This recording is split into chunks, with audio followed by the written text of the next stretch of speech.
Bonjour à tous, aujourd'hui c'est le week-end, nous allons résumer les événements de la semaine prochaine de la série. Demain nous appartient en avance avec le résumé détaillé et complet de l'épisode 933 du 25 mai 2021.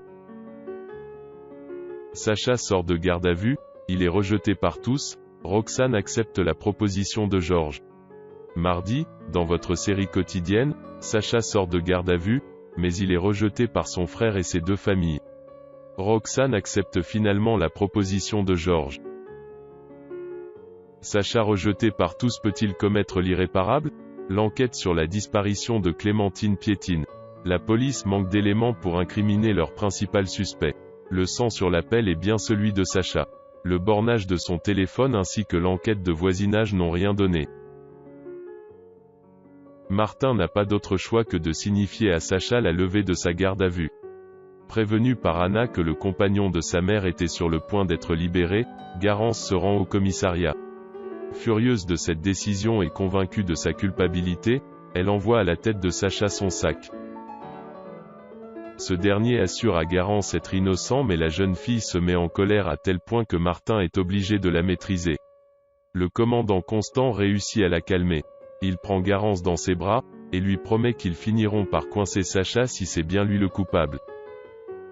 Après avoir lu un article dans la presse sur la relaxe de Sacha, Vinciane laisse un message sur le répondeur de son ex-amant et lui demande de la rappeler. Mais Sacha ignore ses appels et ses messages. À son retour chez lui, Sacha est accueilli froidement par Ben. L'adolescent suspecte son père d'avoir fait du mal à Clémentine. Mais épuisé par sa garde à vue, Sacha aimerait reporter leur discussion. Ben lui reproche de jouer les victimes une fois de plus. Une fois seul, Sacha se rend dans sa chambre, regarde une boîte d'anxiolytiques et fond en larmes. Sacha, sous pression, essaie tant bien que mal de renouer des liens avec sa famille à commencer par Tristan. Il se rend au Spoon, et jure à son frère n'avoir rien fait à Clémentine, mais Tristan accable Sacha de reproches, et l'accuse de l'avoir manipulé. Sacha supplie son frère de ne pas le lâcher, mais Tristan estime avoir assez donné dans le rôle du frère compréhensif. Sacha se rend ensuite à Frontignan, mais Juliette a fait changer les serrures. Il frappe à la porte et supplie Juliette de le laisser entrer pour s'expliquer.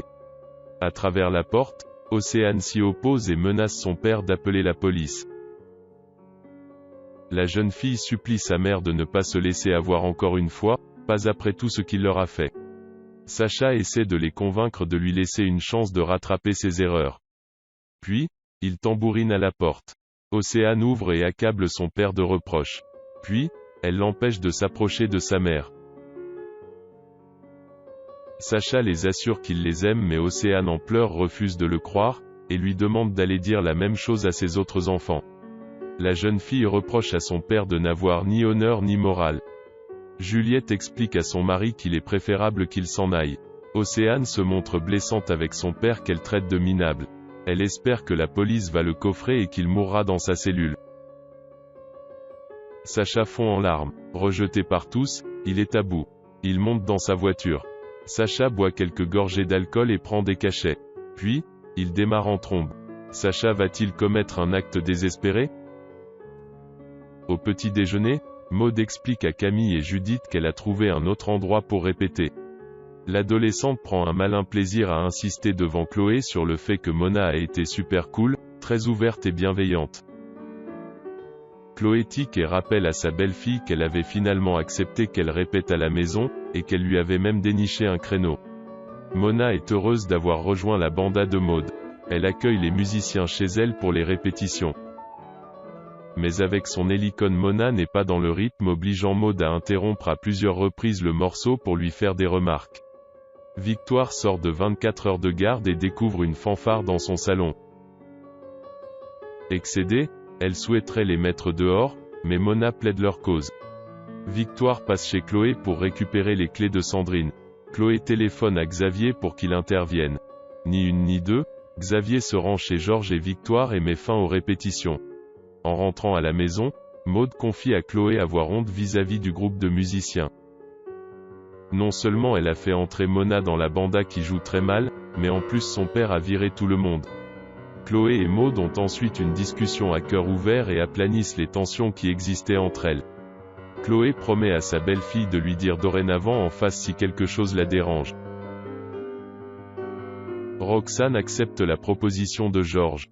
Au Spoon, George commande 2 cafés à emporter pendant qu'Aurore l'attend dehors dans la voiture. Roxane en profite pour lui annoncer qu'elle accepte de rejoindre le pôle scientifique, et lui confie appréhender de devoir rendre des comptes à quelqu'un. George est ravi qu'elle rejoigne son équipe, et se montre très rassurant.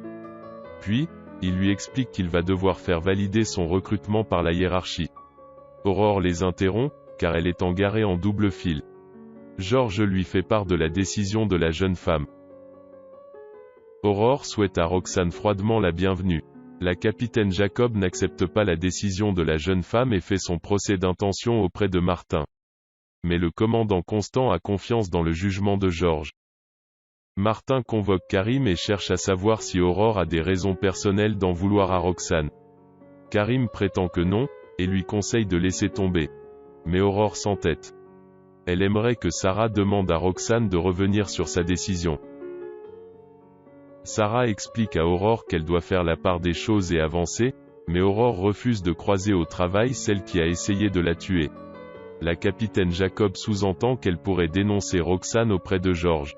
Sarah retrouve Roxane et la pousse à ne pas céder, convaincue que sa petite amie est faite pour travailler à la scientifique. Merci d'avoir regardé la chaîne dans le passé, n'oubliez pas de vous abonner pour soutenir la chaîne.